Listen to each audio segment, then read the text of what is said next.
Une enquête pour viol a été ouverte par le parquet de Béziers contre le comédien, metteur en scène et auteur Philippe Cobert. On ne savait rien des détails de la plainte déposée contre lui. La dénonciatrice a décidé de témoigner, à visage découvert, dans une vidéo publiée par le Huffington Post. Elle s'appelle Solveig Alloin. C'est mon métier, le théâtre, et je connaissais Philippe Cobert. C'était quelqu'un que j'admirais, j'avais coutume de l'appeler d'ailleurs mon père artistique.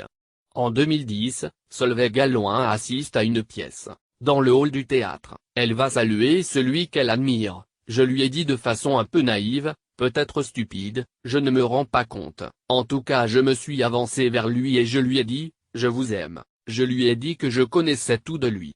Philippe Cobert l'invite à prendre un verre rapide au bar. Il repart avec son numéro de téléphone, et alors là, le cauchemar a commencé. 15 minutes après, j'avais le premier texto.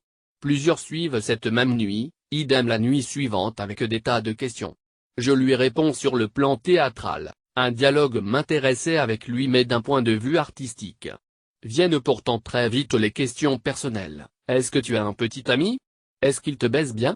Raconte Solveig Alloin. Puis, mon père vient de mourir, je suis devant sa tombe et je pense à toi.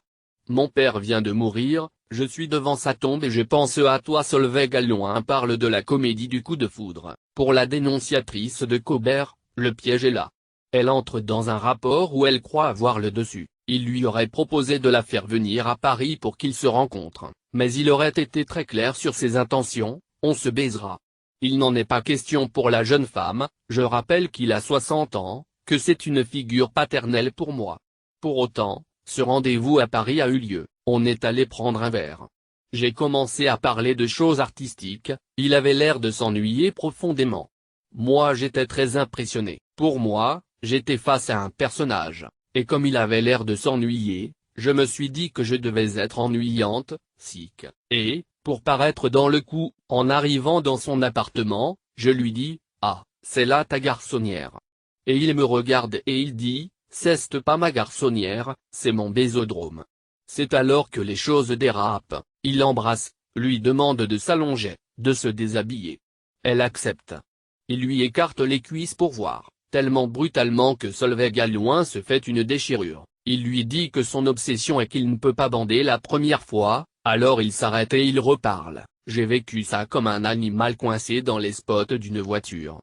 Solveig Alloin dit avoir vécu cette soirée de manière complètement dissociée. La sidération dont parlent de trop nombreuses victimes. Quand elle quitte l'appartement, elle a un sourire figé. Elle reprend un train pour Toulouse, dit être allée retrouver ses enfants, puis tourne en voiture sans savoir où elle allait, encore sous le choc en réalité.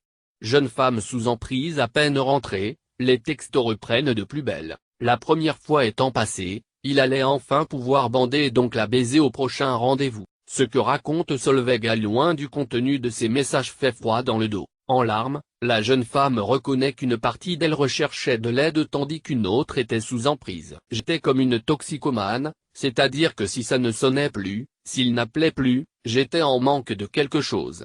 Un second rendez-vous est fixé à Béziers, dans la chambre d'hôtel qu'il occupait avant le spectacle. Il m'a dit déshabille-toi. Je me rappelle que je ne l'ai pas fait.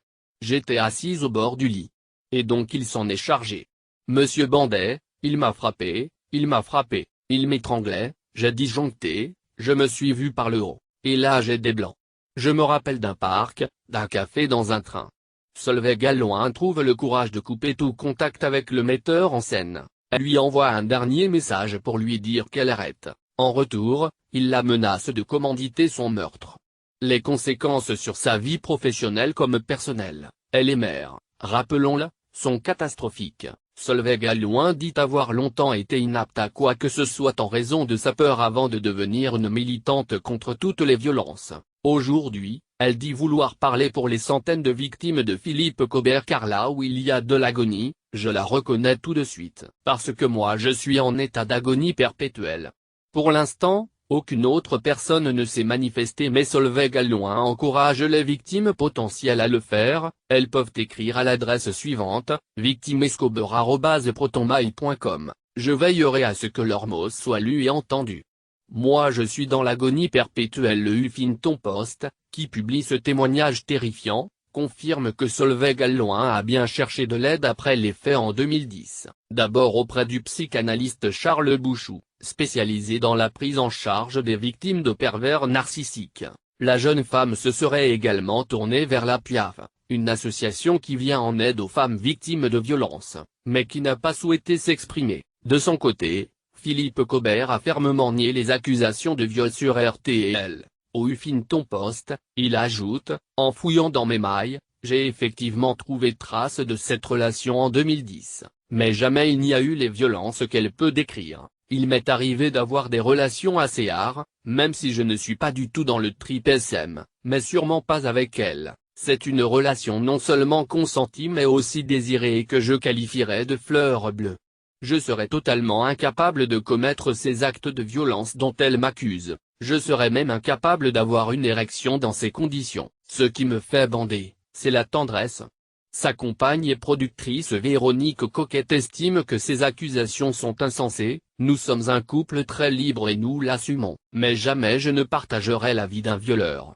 Sur FranceTVinfo.fr, Philippe Cobert se défend avec force, allant jusqu'à parler de jalousie envers son succès. Cette jeune femme, elle faisait du théâtre. Elle avait de gros soucis parce qu'apparemment ça ne marchait pas très bien. Point. Et comme par hasard, là je viens de jouer à Perpignan, dans sa région. Il y a eu des critiques très bonnes. Je pense que malheureusement il y a des gens qui ne supportent pas le succès des autres. Explique notamment l'acteur. J'attends d'être convoqué par la police. Je leur montrerai mes échanges de mails avec cette personne. Je n'ai pas gardé les SMS. Pour les avocats de Solveig Alloin, si procès il y a, la question du consentement n'a aucune valeur. Le problème est ailleurs comme il l'explique au Huffington Post, nous sommes bien en présence d'une situation où une personne abuse de son pouvoir, de son autorité morale acquise dans le monde du spectacle. Une situation dans laquelle la victime est comme anesthésiée, selon la psychiatre Muriel Salmon.